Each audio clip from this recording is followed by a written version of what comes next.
Hola, buenos días a todos. Qué gusto tenerlos nuevamente con nosotros. Estamos justamente con Pilar, que es fundadora de Diabetes Latam. Buenos días, Pilar, ¿cómo estás? Hola Eugenia, muy bien, gracias. Oye, Pilar, ¿nos podrías comentar un poquito sobre ti, sobre la labor que haces, sobre Diabetes Latam? Pero primero sobre ti. Ok, Eugenia. Yo soy colombiana, soy psicóloga. Siempre me ha encantado la psicología y la educación. Tengo una maestría en diseño de programas de capacitación. Esa es como mi historia profesional y de las cosas que me apasionan. Y mi historia con la diabetes. Mi abuela fue diabética. En esa época yo creo que no se hacían exámenes de anticuerpos, o sea que no sé muy bien si fue un LADA, un tipo 2, un tipo 1 muy tardío, pero crecí con una abuela con diabetes. Hace 10 y, hace 24 años a mi hermano lo diagnosticaron con diabetes tipo 1 y hace 17 a mi mamá. Entonces, mi historia con la diabetes es que crecí con personas con diabetes. Me acuerdo muy bien del diagnóstico de ellos tres, y aunque fueron adultos, el impacto que eso generó, y me acuerdo, tengo muchas memorias de los detalles de la vida de ellos con diabetes, en un momento en que había, de pronto el diagnóstico era menos sofisticado, el tratamiento también, el tipo de insulinas. Y bueno, así fue mi vida hasta hace 7 años que nos fuimos nosotros vivíamos en Londres, mi marido es inglés, vivíamos en Londres y siempre pasábamos vacaciones de Navidad en Colombia, que era verano en Colombia. Entonces llegábamos al Caribe muy felices de venir del frío londinense y llegamos con mi hija Hannah, que en ese momento tenía 7 años, una niña que siempre fue muy activa y muy alegre, y Hannah llegó a la costa caribeña colombiana y se metió entre una hamaca y no se quería mover. Yo decía, qué extraño, esta niña que es tan energética, ¿qué le estará pasando? Nunca se me cruzó por la cabeza que fuera diabetes, hasta que el 24 de diciembre, Hannah me empezó a despertar de noche, a decirme, tengo que ir al baño, pero ya. Y el 24 de diciembre fui al baño 5 veces. Y yo dije, blanco es, gallina lo pone. Yo dije, esto no puede ser normal. Le comenté a mi marido es una persona como muy optimista y me dijo, no te preocupes, yo creo que es por el calor de la playa, de estar tomando mucha agua, pero esto siguió como durante 4 días. Y yo ya en mi cabeza empecé a pensar, estos son los signos de la diabetes. Volamos de regreso a Londres y eso nunca se me olvidará. De Bogotá a París el vuelo son 11 horas y Hannah fue al baño 14 veces. Entonces, cuando aterrizamos en Londres, ella empezaba el colegio el siguiente día, tenía 7 años, la puse en su uniforme con unas colitas de caballo, nunca se me olvidará este día, la llevé al colegio y llamé al médico.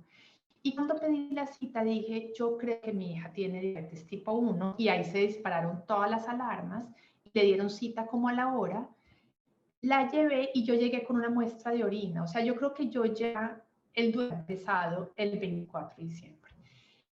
Claro, Hannah tenía una glicemia de 400, tenía cetonas y empezamos en Londres toda la labor de aceptar y de manejar la diabetes tipo 1, que la encontré muy diferente a lo que ha sido la experiencia de mis familiares en América Latina. Y bueno, vivimos en Londres con mucho apoyo de ONGs, mucha educación nos dieron, nos asignaron una enfermera que al día de hoy sigo en contacto con ella, se llama Sean Newman, que es experta en diabetes, cuyo marido tiene diabetes tipo 1, y Sean fue como un angelito de la guarda. Sean nos dio un poco más de 300 horas de educación el primer año de diagnóstico. Y yo capté en ese momento que la educación era tan importante como la insulina. Y la aprovechamos y nos educamos y nos empoderamos con todas las dificultades que eso implica, pero lo logramos. Y hace 4 años, por cuestiones laborales mías y mi marido, vinimos a vivir a Panamá. Y aterrizar en Panamá, después de no haber vivido en América Latina durante 28 años y habiendo vivido la experiencia de diagnóstico de Hannah, fui a donde la endocrinóloga pediatra que me han recomendado, que es la doctora Liliana Nil, y en la entrevista, en la primera consulta, le dije, doctora, ¿qué ONGs de diabetes hay acá? ¿Qué grupos de apoyo? ¿Qué programas de educación? Y con cada pregunta que yo le hacía, la doctora Nil como que se hundía en su silla hasta que me agarró la mano y me dijo, señora, acá no hay nada, pero acá hay todo por hacer. Y esas palabras se quedaron registradas en mi mente y le dije, usted podría compartir conmigo información de otras familias por ahí, hacer un grupo de apoyo. Y saliendo de la consulta, la doctora Nil me comparte como 15 números, le empiezo a escribir a estas mamás y creamos un grupo de apoyo muy informal que nos llamamos las mamás guerreras. Y nos reuníamos periódicamente y nos contábamos nuestras historias y teníamos un chat. Y cuando no había insulina en una farmacia, la otra avisaba que había en otra.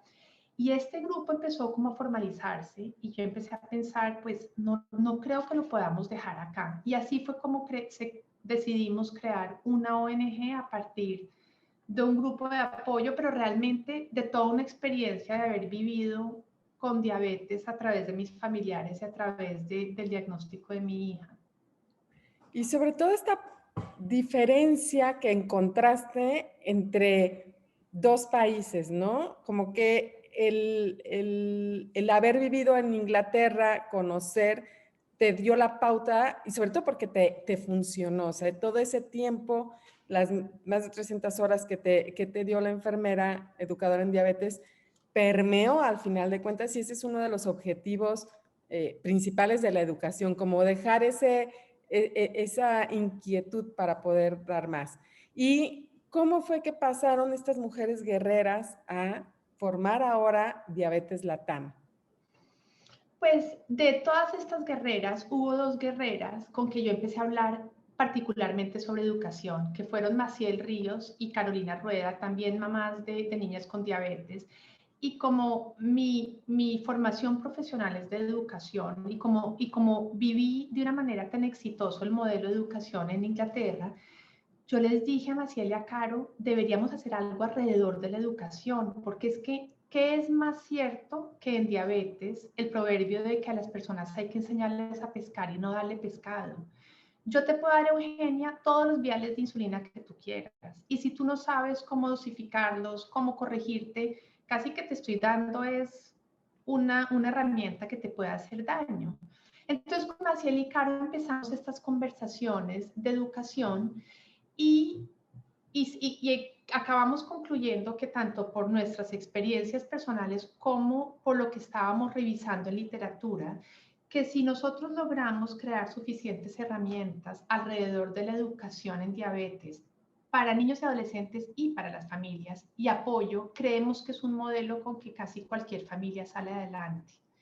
Entonces, pues claro, para poder aplicar a financiación, a subvenciones, para tener una personería jurídica, para tener un poco de columna vertebral, empezamos por el camino de formalizarnos y de trabajar y de investigar cuál era la educación que podría ser más efectiva en América Latina. Y aparte, no solamente se quedaron en eso, están teniendo campamentos que, bueno, tenían campamentos. Yo recuerdo que alguna vez me contaste los campamentos y en físico, en forma presencial, y se me antojaba muchísimo y haber tenido esa oportunidad, sobre todo cuando era más chica. Pero ahora están haciendo los campamentos virtuales y eso es bien importante. Sabemos que, bueno, los hacían anteriormente presenciales, como ya había dicho, pero ¿cómo funciona ahora que son virtuales? ¿Cómo los realizan? Pues fíjate, Eugenia, que nosotros nunca logramos hacer un campamento presencial. Nosotros íbamos a hacer nuestro primer campamento en marzo y 4 días antes de irnos al campamento teníamos camisetas, buses, 56 niños, 20 personales de la salud, entre médicos, enfermeras, residentes de pediatría, y 4 días antes de arrancar se abortó el campamento presencial. Entonces nosotros nunca tuvimos presencial. Nuestra relación con nuestros miembros siempre ha sido virtual. Nosotros nacimos en la pandemia, entonces tuvimos la alternativa o de esperar con brazos cruzados a ver cuándo podíamos volver a hacerlo presencialmente, o a decir, si los niños están aprendiendo virtualmente, si nosotros estamos trabajando virtualmente, hagamos un campamento virtual. Y entonces convocamos a los niños y empezamos a tener estas llamadas por Zoom. Nosotros ya habíamos empezado a gestar como un semillero de jóvenes líderes con diabetes que nos iban a acompañar en los campamentos presenciales y les propusimos que nos reuniéramos una vez al mes con los niños del campamento presencial, que los virtualizáramos y creamos una estructura bastante empírica porque nunca lo habíamos hecho. Entonces, ¿qué hacíamos? Creamos un chat para padres de campamento y un chat para niños de campamento y nos reuníamos, yo me reunía con los líderes y definíamos algunos temas que quisiéramos tratar. Entonces, el campamento siempre tenía una función educativa. Entonces, íbamos a hablar de nutrición, organizábamos una breve presentación sobre nutrición y después usábamos la función de Zoom de breakout rooms y separábamos a los niños por edades con uno o dos líderes en su grupo para que pudieran hacer la discusión del tema y nos despedíamos. Eso funcionó bien, digamos, los primeros 8 meses y después participé como ponente en Tonali, en el campamento de la Asociación Mexicana de Diabetes. Y ahí dije, así es como se hacen los campamentos virtuales, ¿no? Y empecé a hablar con Erika y con Gaby, que han sido personas muy generosas en compartir sus conocimientos y su trayectoria. Y me presentaron a Beto, que dirige una compañía de campamentos virtuales que se llama Peña Grande. Entonces nosotros teníamos esta subvención que nos habíamos ganado del Club de Leones Internacionales para hacer el campamento presencial. Y yo volví a los Leones y les dije, Leones, este año no vamos a poder hacer un campamento presencial porque ni siquiera ha empezado la campaña de vacunación en Panamá. Nos dejan, por favor, usar parte del presupuesto en formalizar nuestros campamentos virtuales y ahí contratamos a Beto. Y desde diciembre del 2020 hasta fecha venimos trabajando con Beto con una estructura mucho más clara de cómo se interactúan con los niños virtualmente y cómo podemos seguir teniendo ese componente educativo, pero muy lúdico, muy de juego y muy que los niños se interesen y no que piensen ahora hice 6 horas de colegio y ahora además tengo que entrar al campamento de diabetes latam. Claro, y aparte entonces no es el clásico campamento de solamente una semana en verano, ustedes lo hacen de forma más permanente. Exacto, lo hacemos todos los meses, 2 horas, nos encontramos una vez al mes durante 2 horas. Ese es como el campamento regular. Y en enero, una de nuestras líderes jóvenes que se está graduando de nutrición nos propuso que si podía hacer un campamento intensivo de nutrición y bienestar como su proyecto de tesis. Entonces, de toda nuestra población de niños campistas, que son como 60, les dijimos, ¿quieren participar en este que era mucho más intenso? Ese fue como de durante 14 horas. Y entonces ese sí era 2 veces a la semana. Ese fue como un nicho del campamento y lo hicimos con 20 niños y fue muy exitoso. Pues es la ventaja que a veces de algo malo puede salir, porque quizá muchos de esos niños que están asistiendo al campamento no lo podrían hacer físicamente porque tendrían que desplazarse. Entonces creo que son de las ventajas de las desventajas de esta pandemia. Y platícame otro tema que también es bien interesante. Diabetes Latam está recién participando con Life for a Child. ¿Qué nos podrías platicar del impacto que tiene este programa? ¿Cómo están, o sea, cuéntanos, cómo está llegando Life for a Child y esa alianza con Diabetes Latam? Ok, pues Eugenia, yo desde que fundé Diabetes Latam, entendí que hay muchas personas, entre otros Beyond Type 1, que ya vienen haciendo lo que nosotros queremos hacer. Y que si otros lo saben hacer, como es Tonali con el campamento, yo lo que quiero es hablar con los expertos y ver cómo se pueden adaptar diferentes proyectos a nosotros. Entonces, he buscado mucho agencias y ONGs internacionales que nos enseñen a hacer lo que nosotros estamos aprendiendo a hacer.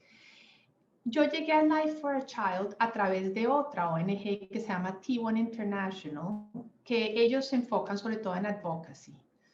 Y llegué a donde Graham y Cecil en Life for a Child, más buscando información sobre educación en diabetes y sobre advocacy, pero obviamente el programa de ellos es un programa supremamente lindo, porque es poderle dar a las personas de nuestros países que no tienen acceso a seguridad social o a seguros privados, poder tener insulinas e insumos. Entonces, llegamos a ellos primero con una necesidad de advocacy y educación, y ya pues viendo el programa caímos en cuenta que en Panamá hay una porción de la población que cada vez además incrementa más por la crisis que trae COVID, que van a estar desprotegidos, y que si para nosotros es difícil manejar la diabetes, que tenemos la posibilidad de tener las tirillas y los viales de insulina en la nevera, yo no me quiero imaginar la angustia que viven las familias que están viendo de dónde van a sacar.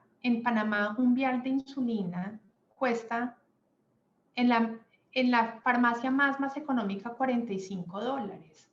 Eso es el 10% de lo que es el salario mínimo de muchas personas.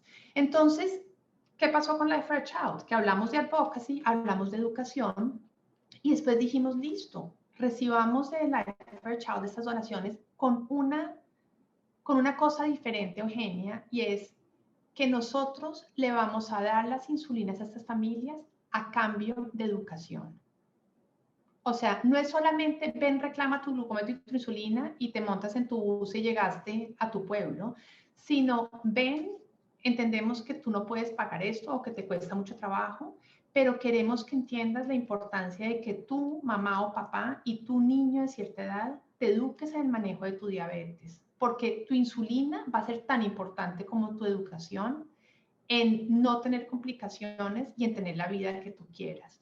Entonces, ese ha sido, digamos, el ancla adicional. Yo no sé si otros países que trabajan con Life for a Child han hecho lo mismo, pero para mí ha sido un principio de este proyecto muy importante.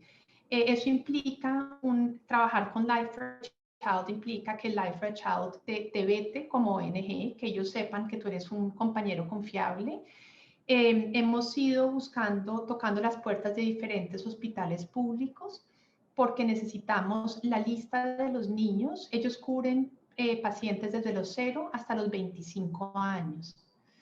Y el contacto realmente lo hace Life for a Child con el hospital, con el director del hospital donde esos pacientes se vean. Y quien es como un intermediario y un jugador en todo esto es la ONG, en ese caso nosotros como Diabetes Latam. Entonces estamos en ese proceso. Con COVID no es fácil porque los hospitales están entretenidos salvando vidas. Entonces, estas cosas no pasan mágicamente, requieren de muchas reuniones, muchas aprobaciones, y estamos en un punto un poco crucial donde estamos esperando que los hospitales compartan la información de los pacientes. Y ahí hay todo un capítulo de confidencialidad y de cómo cómo pueden ellos de alguna manera presentarnos los récords de los pacientes sin que eso viole la confidencialidad con los pacientes y las reglas del hospital. Una vez podamos entregar eso, empieza un proceso que tampoco es fácil y simple, y es que como ONG tenemos que hacer la importación de esas insulinas y esos glucómetros. Y ya cuando estén acá, entonces nosotros manejamos el proyecto de educación y de entrega de insumos. Vamos a empezar con 2 hospitales públicos. ¿Y hay alguna forma para que alguien que no haya pasado por hospital o de estos diagnósticos o personas que no necesariamente estén dentro de un esquema de seguridad social y demás, puedan contactarse con ustedes y poder como compartir esa información, apoyarlos para que tengan toda esa, como la fortaleza y puedan tomar acción ya como Life for a Child también? Pues yo creo que o sea, no soy una experta en Life for a Child porque como te digo, estamos en una etapa preliminar de relación con ellos, pero yo creo que no es que una persona contacte a Life for a Child, yo creo que lo contacta o un hospital o una ONG, porque es un programa estructurado y es un programa auditado. No a cualquier persona se le puede entregar, y ellos también tienen que llevar un récord de los pacientes y el seguimiento, y hay también como un tinte de investigación de cuál es el impacto de estas ayudas a largo plazo. O sea, estos niños tienen mejor desempeño glicémico o van a más controles. Entonces, con mucho gusto comparto con cualquier ONG o con cualquier hospital en América Latina cuál ha sido nuestra experiencia.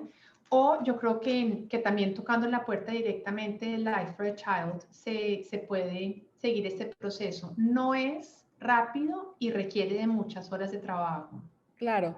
Y alguien que vive con diabetes sí se puede acercar a Diabetes Latam para Absolutamente. poder tener acceso sobre todo a mí me interesa muchísimo y siempre lo hemos dicho, la parte de la educación, porque bien dices, se pueden tener los montones de insulinas y demás, pero pueden ser un arma, y también no pueden pueden no tener el potencial que podrían tener con una buena educación en diabetes.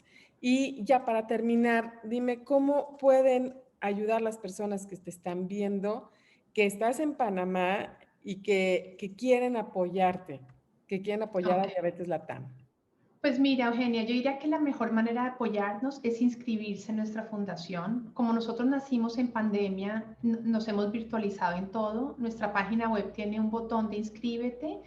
Tú contestas 4 preguntas y te llega a tu correo electrónico otro mensaje con toda nuestra ponencia. Nosotros tenemos los campamentos libre para cualquier niño que se quiera conectar por Zoom.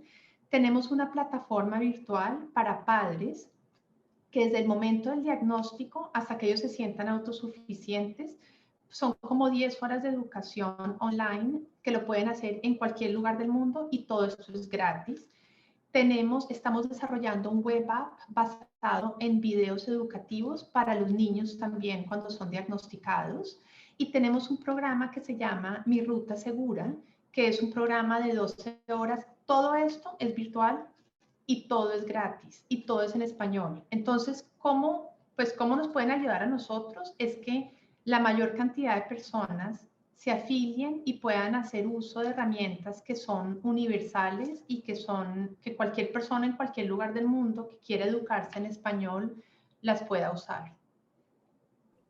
Perfecto. Mil gracias, Pilar. Me encanta siempre compartir espacio contigo, conocer de toda esta labor que están haciendo en Panamá y porque Panamá, México, Latinoamérica necesita mucha educación, necesita quitar todos estos estigmas, sobre todo en diabetes tipo 1 y poner esa atención en quienes vivimos con diabetes, ¿no?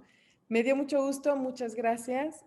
Y a todos ustedes que nos están viendo, síganos, vamos a seguir compartiendo como Diabetes Latam, muchas organizaciones que también están involucradas con Life for a Child, para que ustedes conozcan y si lo necesitan, vayan y pidan el apoyo que se requiere. Gracias a ti, Eugenia.